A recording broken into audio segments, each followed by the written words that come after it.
आज का class prove के आधार पर किया गया है। इसे समझने के लिए एक उदाहरण को समझते हैं। जैसे मैंने ले लिया आम। आम लिया और इसको एज्यूम कर लिया कि ये भैया केला है। आम नहीं, ये केला है। अब किसी व्यक्ति को बोला जाए कि भैया आप यह केला खाइए, ये आम नहीं, ये केला है, केला एज्यूम कर लेते हैं केला है। तो जब व्यक्ति वह खाएगा इस केला को, तो क्या वो बोलेगा कि केला मैं खाया? नहीं, असलियत वो क्या बोलेगा कि आम है, आम खाया मैंने क्या खाया? आम। वो कभी भी नहीं बोल सकता है कि मैं केला खाया हूँ। यदि इसी तरह से हम लोग रूट 3 को रेशनल मानेंगे और उसको गलत साबित कर देंगे, तब हम लोग कहेंगे कि यह रेशनल नहीं, इरेशनल है। खुद कुछ इसी प्रकार से हम लोग आगे समझते हैं। यहाँ देख सकते हैं कि मैंने यहाँ मान लेता हूँ, लेट कर लेता हूँ। Let us assume that root 3 is या रेशनल नंबर। जब इसे रेशनल नंबर एज्यूम कर लिया तो रेशनल नंबर को p/q के रूप में लिखते हैं। तो रूट 3 को मैंने रेशनल नंबर माना, इस कारण से p/q रूप लिख लिया। यानी p/q के रूप में आप किसी तरह से भी लिख सकते हैं। आप 15/20, 30/20, 8/18, आप इसी प्रकार से कोई भी नंबर को लिख सकते हैं। लेकिन यहाँ मैंने कैंसल आउट करता हूँ कि यहाँ जो कॉमन है उसको कैंसल आउट कर देता हूँ। जैसे देख सकते हैं कि it is cancelled out common number of p/q then gets rational number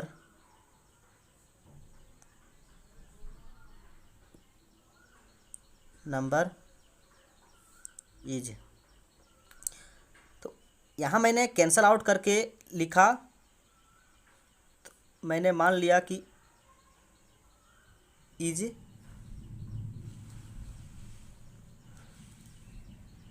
यहाँ मान लिया कि रूट 3 a/b है। ए रूट 3 बराबर a/b है। मैंने यहाँ कैंसल आउट कर दिया कि ये p/q को मैंने यहाँ कैंसल आउट कर दिया है कि जो कुछ टर्म कैंसल आउट हो रहे थे उसको मैंने हटा दिया। जैसे आप यहाँ देख सकते हैं कि 15/20 को मैंने 5 से यहाँ काटा तो 3 हो गया, यहाँ 4 हो जाएगा, मतलब 3/4 आ जाएगा। तो इसी प्रकार से किसी का आप मतलब कैंसल आउट करके यहाँ लिखते हैं। यहाँ समझते हैं कि यहाँ कैंसल आउट करने के बाद यहाँ ए और B, A and B are coprime number, ये क्या हो जाता है? को प्राइम नंबर हो जाता है। अर्थात कहने का मतलब हुआ HCF ए और बी का 1 है। कहने का मतलब यह हुआ कि ए और बी का जब HCF निकालिएगा तो हमेशा 1 आएगा, इसके अलावा कुछ आ ही नहीं सकता है, ये 100% गारंटी है। तो इसे प्रोसीड करते हैं आगे।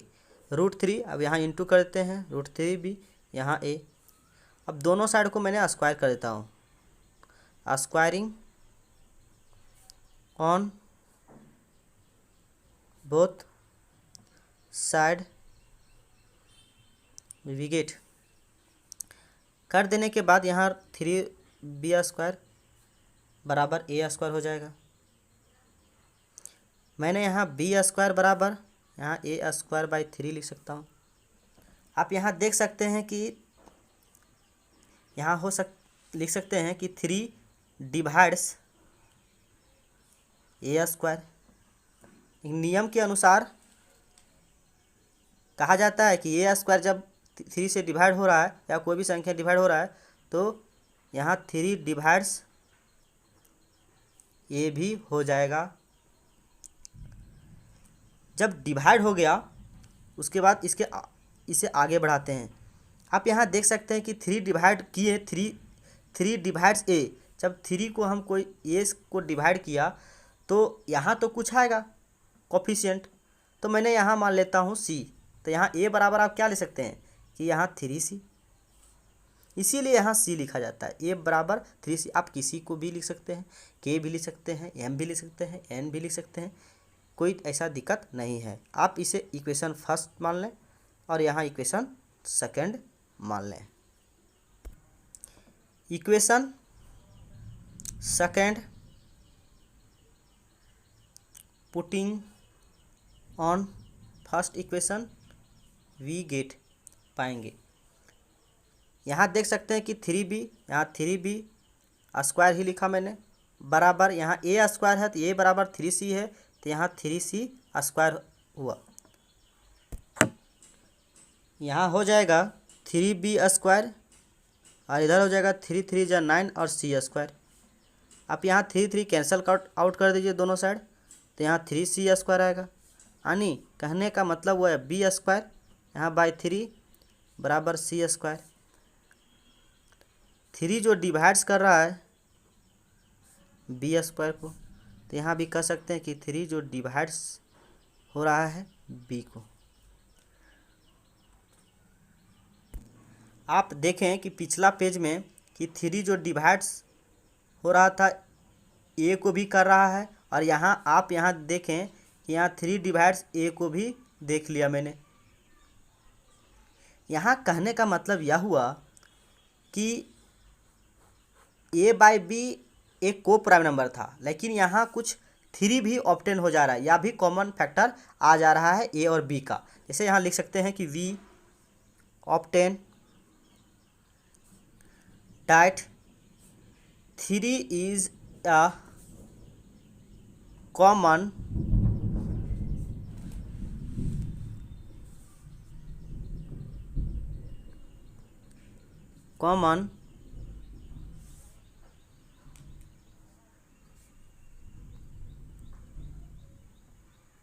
factor of A and B का। यहाँ बताया जा रहा है कि 3 भी एक कॉमन फैक्टर है ए और बी का, लेकिन हम लोग माने हैं कि केवल एक ही कॉमन फैक्टर है ए और बी का, लेकिन यहाँ 3 आ जा रहा है, इसीलिए बोलेंगे कि बट लेकिन दिस इज कंट्राडिक्ट। ये क्या हो गया? कंट्राडिक्ट हो गया। मैंने बोला कि एक ही है, लेकिन यहाँ बताया जा रहा है कि यहाँ 3 भी आ रहा है, तो ये एक प्रकार का बाधा है, इस कारण से यहाँ कंट्राडिक्ट हो जाता है। The fact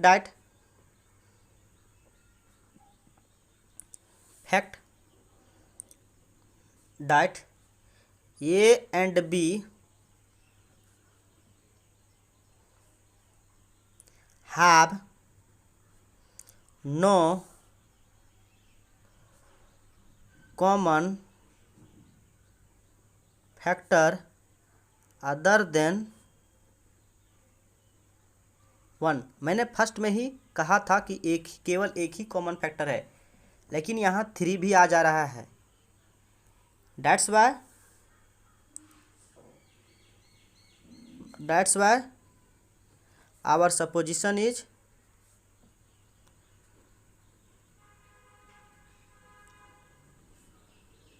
wrong.